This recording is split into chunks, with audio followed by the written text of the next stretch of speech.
hariho abagabo ngaha turi kumwe atazi nomero z'ikirato cy'umugore wiwe ndahira ndagahanwa n'Imana nukuri kw'Imana ico kirabesha vugisha ukuri Continue. Ikibagiwe cyo ni nomero z'isutiye yiwe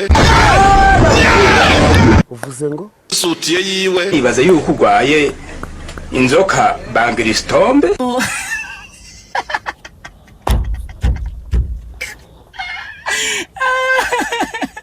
Continue. cyane inomero z'ikareso gasubiremo kugana nibikunda Game over. repuruta wama muri kumwe ni umukabakaba mu gituza umwanya wose n'ahandi hose urakabaka dushobora kwiyumvira uti uno munsi nije nje kumugurira agasutiye ivyo bintu ni bibi umve niwumvise induru hariya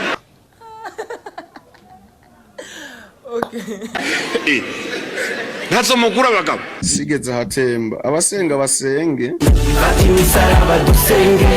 ukamugurira ugaca mu magazini ukamugurira agasutiye ukamugurira udukareso jya kwa muganga barebe ko ugifite ubwonko mu mutwe kora ubuzi nomero zatwo ugenda uvuga uti ngomba gasa guki nomero iyi ni nomero ziravuze nomero washobora kuvuga ibintu nk'ivyo uzi ko ufise umuryango ufise abana bariko barakura yapana ukagenda kubera umuzi icyo kintu cyonyine kubavuga ati kame umugabo wanje aranze kabisa oya pe n'akantu kankuye arakazi imana shimwe cyane umuriro w'Imana urobagira rakubasha uyimuguriye iramunezera hafi yo kubona yofuma yisohokana atakindi yashize hejuru rambiswe Shut the fuck up. Back the fuck up. Find out the fuck up you. Hey, my Ukeka ko tutakuzina kigenda umusazi wamabyiwe akwibuke wangagiwe Murakoze cyane.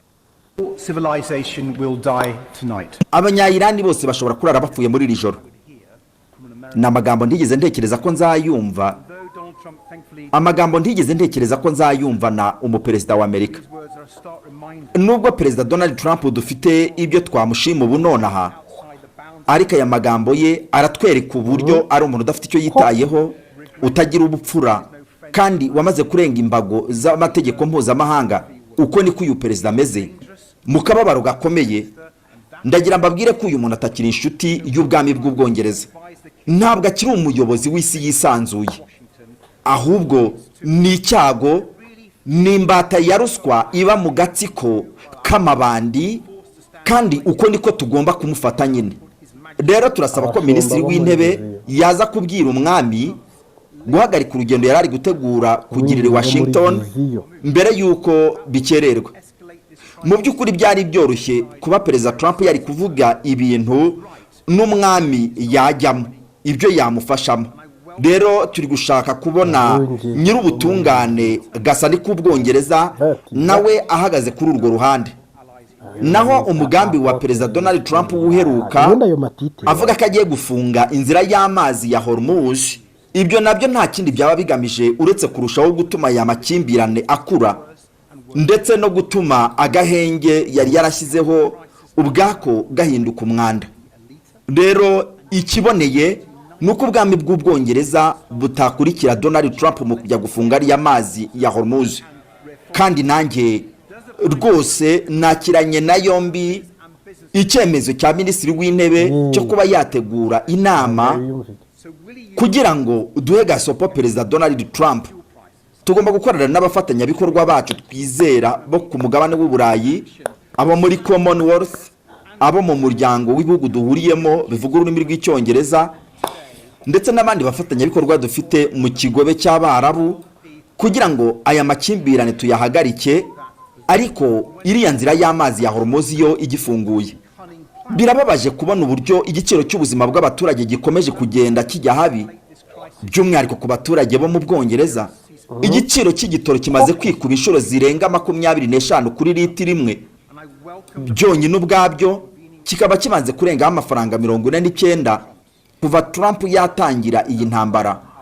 Kandi mwibuke ko mu mpinduka zabo mu ishyaka ry'abakonservateri bavuga zibashishikaje, ese koko minisitiri w'intebe yaba yibuka ko hari imiryango n'ibigo by'ubucuruzi bidashobora gutegereza uku kwezi bidafunze mu gihe leta yaba itabahaye ubufasha bwabo?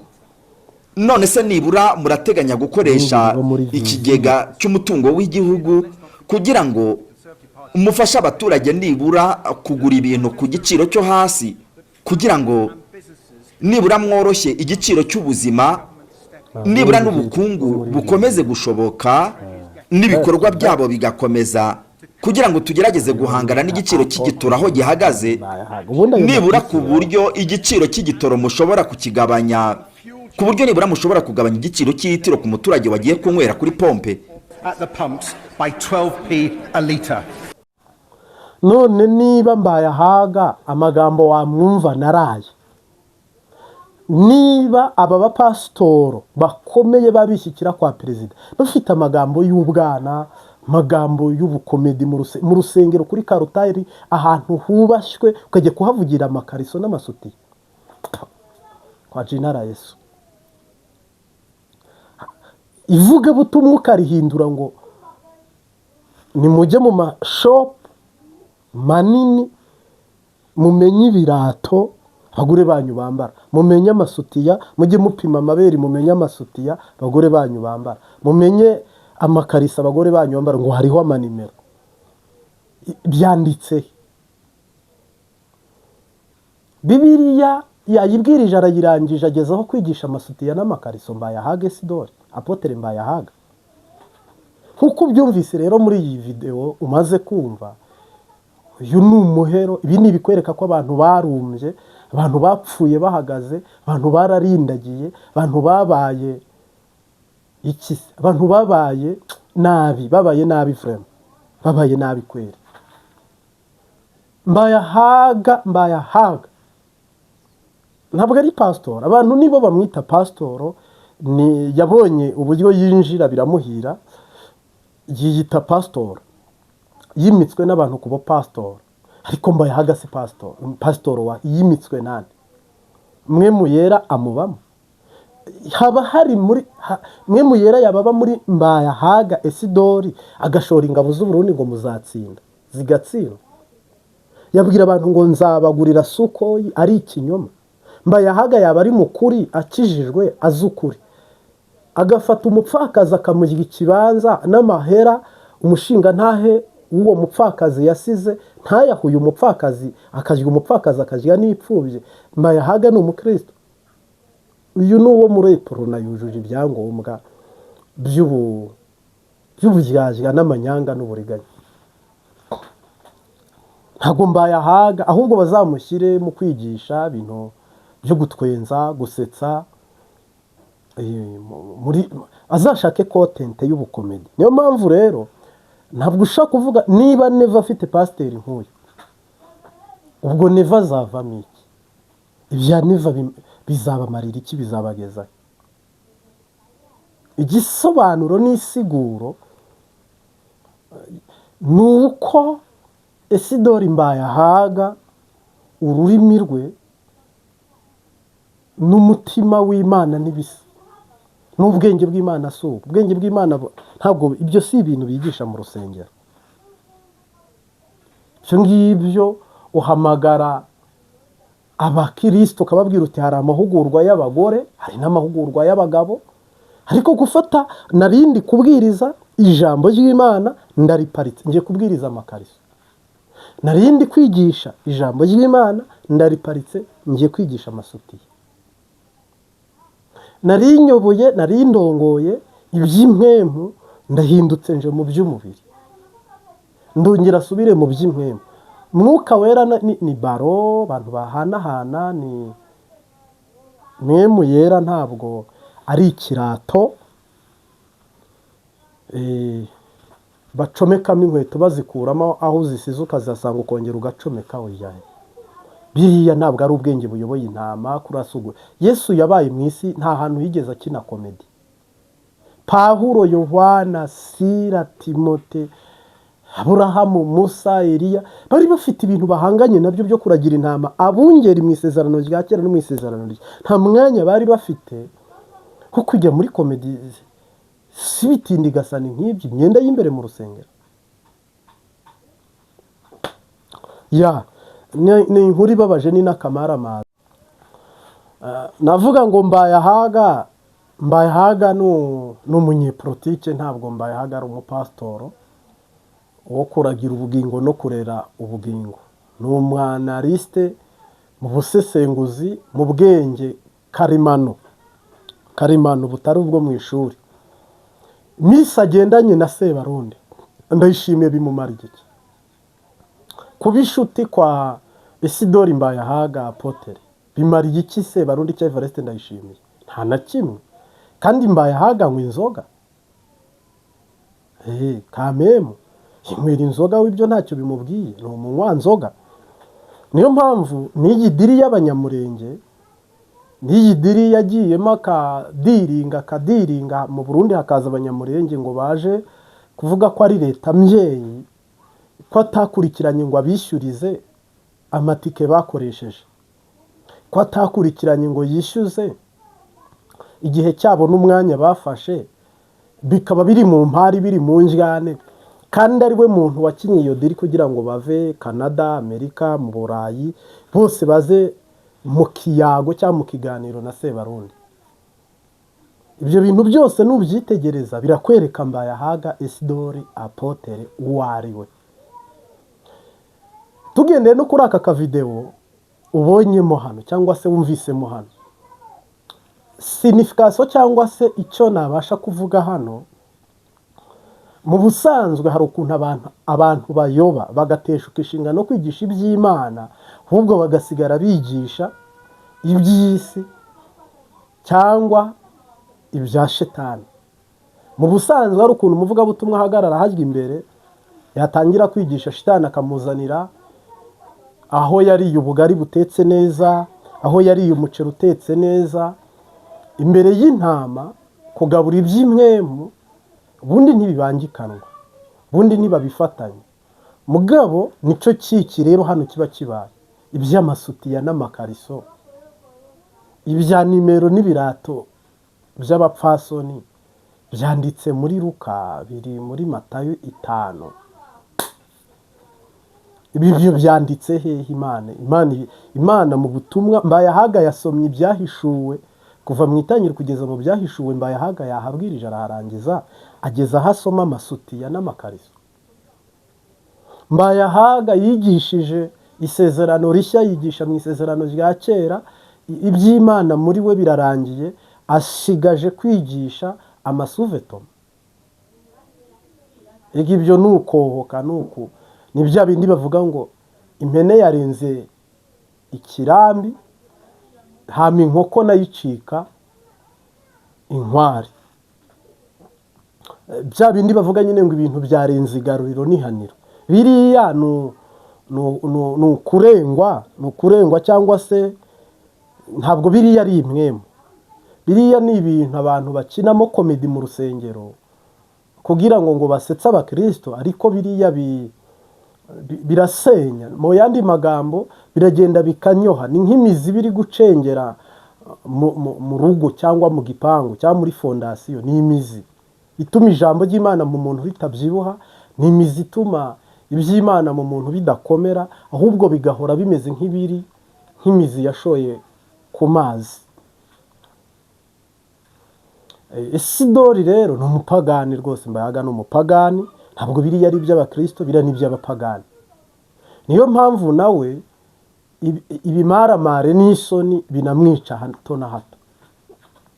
Mbayahaga wahanuriye abasirikare ngo bazatsinda b'Abarundi. Mbayahaga abwiye abantu ngo igisoda cy'Uburundi kizatsinda 100% ngo Rusizi ntizafatwa. Mbayahaga wabwiye abasoda ngo azabagurira Sukoyi. Mbayahaga wambuye amahera wa mumama na nubu ko neva taje ngo yishyurize ujya mu mama wishyuza Mbayahaga w'umupfakazi. Mbayahaga yaririye amafaranga mushinga ntahe wiwe, kuko umumama ararega Mbayahaga, ariko kurega uregera.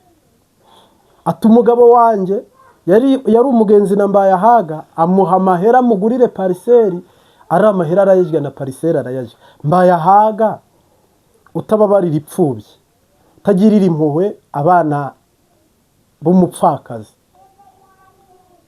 ako gakiza gakura hihi Mbayahaga? Mbayahaga ni umuporono. Urumva hari ibintu byitwa kuvangirwa no gucanganyukirwa, nibyo by'ibi witwa Donald Trump. Donald Trump asa n'uri guhuzagurika, yabuze ibyo afata n'ibyo areka. Nta nubwo iyi ntambwe ya Donald Trump uko ahagaze n'aho ahagaze ntabwo bimwemerera gutsinda Iran. Trump arajagaraye, ntabwo yemerewe kurwana.